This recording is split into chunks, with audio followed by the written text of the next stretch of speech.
I kept my millions a secret, then asked my family for help. My name is Elena Hart. I'm 33, and for most of my life, I've been the safe harbor for people who never learned how to swim. I learned to hold my breath through my parents' divorce, through my brother's relapses, through my mother's love that always arrived with a bill attached. Last month, a set of numbers changed my life in a quiet, terrifying way. I won a fortune and told no one. Not my mother who calls when her dishwasher blinks. Not my brother who calls when his luck runs out. Not even my best friend who has never once dropped me when I said I was fine while drowning. I folded the secret like a letter I couldn't yet open, slid it into the lining of my life, and went on making coffee in the chipped mug, paying rent on the cramped apartment, saying I've got it when the check reached the table because I didn't know how not to. I won millions in the lottery. I thought money would feel like oxygen, a clean rush in the lungs. Instead, it felt like a test no one prepared me for. I lay awake and remembered every time I'd been the emergency exit when my brother called from a motel with his voice torn and hungry, when my mother borrowed my savings to fix a leak and posted pictures from Cabo 2 weeks later, when my cousin cried into my shoulder about rent she couldn't make and bought a new phone the same day the transfer hit. I remembered the year my father remarried to a woman with perfect nails and a smile that meant subtraction. She said I was so independent, and I heard you cost us nothing. Independence. I've learned often means solitary. If you've ever loved people who keep score, you know the math they do in the dark. What have you given me lately? What do I deserve because I share your last name? The fortune terrified me because it would drag that math into daylight. If I announced it, I knew how quickly the family would soften into saints, how easily old grudges would be washed in holy water and renamed concern. I wanted truth even if it branded me lonely. So I decided to make the room dim and see what glowed. I would ask for help, not a rescue, just a bridge. $5,000. Rent and a past due medical bill. A story slick with the kind of details everyone in my family believes, because they've lived their lives skimming the surface of other people's storms. If they loved me, they would steady me while I crossed. If they loved what I could give, they would turn away. It's a cruel thing to test the people you hope will pass. It's also the kindest thing I've ever done for myself. I called my mother first because she taught me that need is a language and I've always spoken it fluently, hers not mine. I sat at my kitchen table, hands around the mug I've had since college, and let my voice tremble. Mom, I got laid off. The company folded. I have interviews, but I'm short this month. She inhaled sharply the way she does when gossip tastes delicious and dangerous. Oh, honey, that's awful. Have you tried selling some things I could ask Martin, but we just put a deposit on the lake condo, and you know how he feels about bailing out adults. Adult's her favorite word when she wants to step back from motherhood. I said it was okay. She said she would see what she could do. She has said that my whole life when she means I won't. My father asked for numbers, budgets, evidence I had not failed his lessons on thrift, which is what he calls fear. He cleared his throat the way he does before a lecture, and told me about responsibility, the emergency fund everyone should have the way the market is uncertain. He never once said I can help. When he finally hung up, I stared at the blankness where an offer should have been, and wondered how many tiny versions of this moment had taught me to expect nothing and call it maturity. My brother texted 3 broken heart emojis and a promise to call later. Later is where he lives gambling chips and chances stacked like teetering towers he calls business ideas. My cousin wrote a paragraph about inflation. My aunt sent me a link to a budgeting app and a voice memo that began tough love. Love that advertises itself usually arrives with a bill in fine print. Then there was Aunt Joy, who has never had more than just enough. She called before I could dial her as if some invisible cord between us had been tugged. I heard she said, and her voice was warm bread. Come by. We'll eat. We'll figure it out. At her apartment, the air smelled like basil and old books. She slid an envelope across the table, $3,000, an apology in her eyes. It's not all you asked, she whispered. But it's all I can do. I shook my head until tears fell. I knew the way her paycheck stretched, the way she cut coupons into doves and sent them flying toward the register. Take it, she said, her hand covering mine. And if you need the couch, it remembers how to be a bed. Walking home in the blue-hour city lights trembling like nerves, I opened her envelope and felt an ache so clean it almost shone. The money would help, yes, but it was the shape of her gesture, the no questions, no ledger shape that reached a place in me I'd boarded up. I thought about bringing her into the secret right then, handing her the key I'd stitched under my tongue. I didn't. Not yet. First, I needed to know how deep the rot ran everywhere else. I needed to see exactly who mistook my request for a mirror, held up to their worst selves, and looked away. The next morning, my phone blistered with messages that sounded like sympathy and felt like auditions. We're praying for you. Let us know if you need advice. Advice, the currency of people who won't lift what's heavy. I sat at my desk, shut the door on their noise, and wrote their names in a notebook. Not a blacklist, not exactly. A map. Where do I stop rowing? Where do I build a shore? The longer I looked at the list, the more I realized my experiment wasn't about them at all. It was about me, about who I would be with a door in my heart that only opened to clean hands. I didn't sleep much after that. When the sun came up, I sat cross-legged on my bed, hair tangled, staring at the envelope from Aunt Joy, as if it were proof that I wasn't completely unlovable. My phone blinked with missed calls, voicemails from my mother about how life is tough for everyone right now, texts from my father reminding me to budget smarter, a string of half-hearted words from people who would have gladly accepted my help if the roles were reversed. I read them all with a kind of numbness, the same way you might read a weather forecast for a city you no longer live in. I remember standing in the shower that morning, steam curling around me, thinking about how strange it was to feel both rich and destitute at the same time. In my account sat millions I hadn't touched, and yet I carried the ache of rejection, the sting of discovering how quickly affection turns conditional. I thought about how often I'd been praised for my strength when what they really meant was my silence. Strength for them meant I wouldn't ask. Now that I had, they recoiled. The hardest part wasn't their refusal. It was the way their words revealed how little they saw me. To my mother, I was always the girl who could make do. To my father, I was a cautionary tale about irresponsibility he was eager to correct. To my brother, I was background noise against the chaos of his own life. No one stopped to hear the tremor in my voice, the quiet plea behind the story I spun. No one except Joy. Later that week, I decided to press further. I asked my mother again this time, letting my voice crack, letting her hear desperation she couldn't dismiss. She sighed into the receiver, and I could picture her manicured fingers tapping the countertop. Elena, you've always been dramatic. I'm sure you'll figure it out. Dramatic.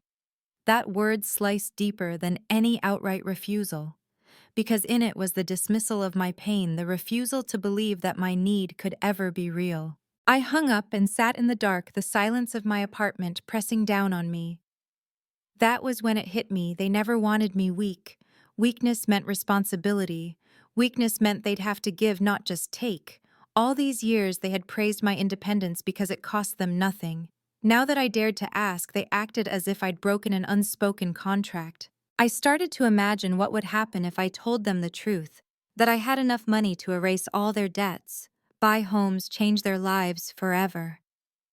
Would they collapse into apologies?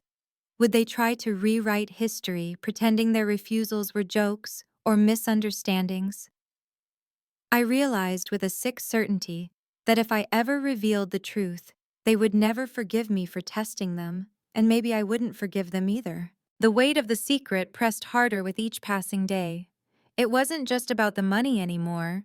It was about the ledger of my life, the balance of love and loyalty I had been carrying without even knowing it. Their reactions had written the truth in black ink. I was the provider, never the protected. The one expected to sacrifice, never the one worth saving. I sat with that realization until it burned. Then I called Joy again. She answered on the first ring, her voice steady as always. "You okay, sweetheart?" she asked. And I found myself confessing not about the lottery, not yet, but about the experiment, about how I had asked everyone for help and how most had turned away. She listened without judgment, her quiet breathing on the other end more comforting than 1,000 reassurances. When I finished, she simply said, "People show you who they are when you give them the chance. Now you know, and now you can choose." Her words lodged deep in me. Choice. That was what I had gained more than money. For the first time, I had proof of who stood by me when I was supposedly empty-handed. And that truth was worth more than any fortune. Still, the test wasn't over, because the secret remained pulsing like a second heartbeat. And I knew the day was coming when the truth would surface, whether by accident or by design. The question was, when it did, who would I let stand close enough to touch it? A week passed before the storm finally broke. I didn't plan it. Secrets like these have a way of clawing out of their hiding places when the pressure builds too high. I was at my mother's house, sitting at the long oak dining table that had witnessed every fight, every birthday, every calculated silence between us.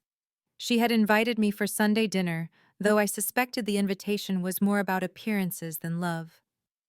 The table was set with the good china, the kind she only brought out when she wanted to impress someone, even if it was just family. Halfway through the meal, as she chattered about Martin's investments and how the condo renovation was bleeding them dry, she looked at me with narrowed eyes. So she said, her fork clinking against the plate, "Did you figure out your little problem? Or are you still expecting handouts?" The room went still. My chest tightened, and I felt the words pushing up my throat before I could stop them. I hadn't planned to speak the truth there at that table, but something inside me snapped. "No," I said softly, my voice shaking. "I don't need handouts, because I won the lottery." Her fork froze mid-air. My brother, who had shown up late and already smelled of cheap whiskey, let out a sharp laugh. "What?" "I'm serious," I said louder this time. My pulse hammered, but I forced myself to meet their eyes. "Millions. I've had it for weeks. And I asked for help just once. Not because I needed it, but because I wanted to see who would be there if I did." Silence, then an eruption. My mother's face flushed crimson. "You mean to tell me you tested us? You lied about losing your job, about not being able to pay your bills, just to make us look like monsters?" "You didn't need my lies to look like monsters," I snapped back, my voice breaking under the weight of years unsaid. "You just had to show me who you really are." My father set down his glass with a heavy thud. "This is manipulation, Elena. It's cruel." "Cruel," I whispered, my throat tightening. "Do you know what's cruel?" Growing up believing that love only comes when you earn it. Spending my entire life being the safety net for people who never once turned around to catch me. I didn't test you to be cruel. I tested you because I needed to know if I mattered without my strength. And I got my answer. My brother leaned forward, his eyes glittering with something dark. "So what now? You're rich and we're all supposed to clap for you." "Share it, Elena. That's what family does. We take care of each other." I laughed then, a sound raw and bitter. "You mean I take care of you? That's what family has always meant here." The argument spiraled, voices rising, accusations flung like knives. My mother accused me of betrayal. My father called me ungrateful. My brother shouted that I owed him after all the times he had looked out for me, though we both knew those times were few and self-serving. I stood there shaking, but in the shaking was a clarity I had never felt before. When I finally spoke again, my voice was calm. "I don't owe you anything, not my money, not my forgiveness, not even my presence at this table." I walked out that night with my head high and my hands trembling, leaving their fury to echo against the walls. The cool air outside hit my face like absolution.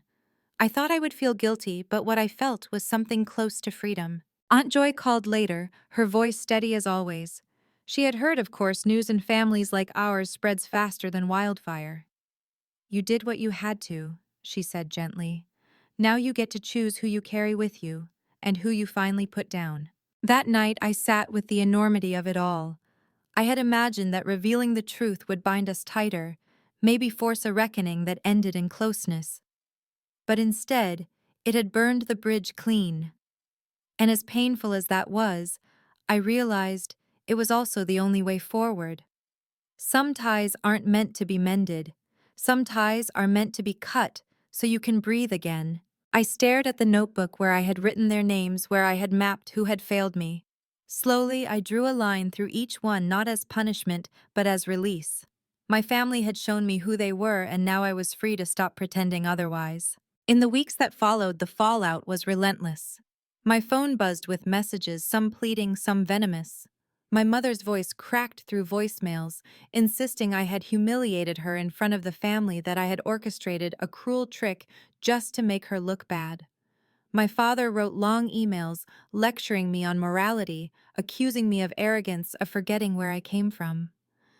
My brother flooded my inbox with half-drunken rants about loyalty, about how blood means something, and then in the same breath demanded a cut of my winnings as if it were a birthright. At first I read every word as if by decoding their anger I could find a hidden thread of love I had missed. But love doesn't hide in accusations. It doesn't masquerade as entitlement. Slowly I began letting the notifications pile up like unopened bills. I owed no one a response. The silence I gave them was not revenge, it was survival. Still, grief settled into me like a fog. For every message I ignored, I felt a loss, the version of my mother who used to sing while cooking, the brother who once held my hand at my father's second wedding when I was a lonely teenager, the father who used to quiz me on multiplication tables as if the world could be solved with numbers alone. I mourned those ghosts even as I knew they had long since been replaced by people who could not see me outside of what I provided. And yet, in the middle of that grief, there was joy. True to her name, she became my anchor. She never asked for details, never pried into the enormity of the secret. She invited me over for tea, for dinners, for evenings spent watching old movies on her sagging couch. She never once asked for a cent, but she gave me something rarer: unconditional presence. Her kindness reminded me that blood doesn't define family, choice does. It was during one of those evenings when she pushed a plate of pasta toward me and said, "Eat. You're too thin," that I finally confessed the full truth. I told her about the winning ticket, about the fear, about the test I had orchestrated, and the ugly revelations it had unleashed. She listened without interruption, her hands folded, her eyes soft, but unwavering. When I finished, I braced myself for judgment. Instead, she reached across the table and took my hand. "You wanted to know who you could trust," she said. "Now you do. That money doesn't change who you are, it just changes who reveals themselves around you. And it seems to me you've already figured out who's worth keeping close." Tears I hadn't realized I'd been holding back slid down my cheeks. It was the first time I felt the weight of the secret lift, the first time I believed that maybe the fortune wasn't a curse but a compass. The months stretched on, and with them came distance. My parents stopped calling, retreating into the narrative that I had wronged them. My brother's messages became sporadic, bitter little darts fired from afar. But in their absence, something new bloomed: peace. I no longer lived waiting for their approval, no longer bent myself into the shape of their expectations. For the first time in my life, I was living for me. And yet the story didn't end with distance. Karma has a way of circling back, of placing the mirror where it cannot be avoided. It came one evening in the form of a frantic call from my mother. Her voice was different, thin, broken, stripped of the armor she usually wore. Martin had left her. The condo was gone. Her accounts were nearly empty. For the first time in her life, she was the one drowning. "Please," she whispered, her voice cracking. "I don't know who else to call." I sat there, the phone warm against my ear, the silence stretching as years of memories clashed inside me. Every dismissal, every refusal, every time she had looked the other way when I needed her. And now here she was, finally tasting the loneliness I had carried my entire life. I could have turned away. I could have said no, let her sink under the weight of her own choices. And part of me wanted to. But another part, the one still tethered to the girl who had once longed for her mother's embrace, hesitated. That night, staring out the window as city lights blurred into stars, I realized the true test wasn't theirs, it was mine. What would I do with this power? Would I use it to punish? Or would I choose something harder, something cleaner? I held the phone to my ear and listened to my mother's trembling breath. For a long moment, neither of us spoke. My chest ached with the weight of choice, the chance to give her what she had always denied me, or to let her feel the emptiness I had lived through. My hand shook, torn between the anger of the woman I had become and the yearning of the child I once was. Finally, I spoke.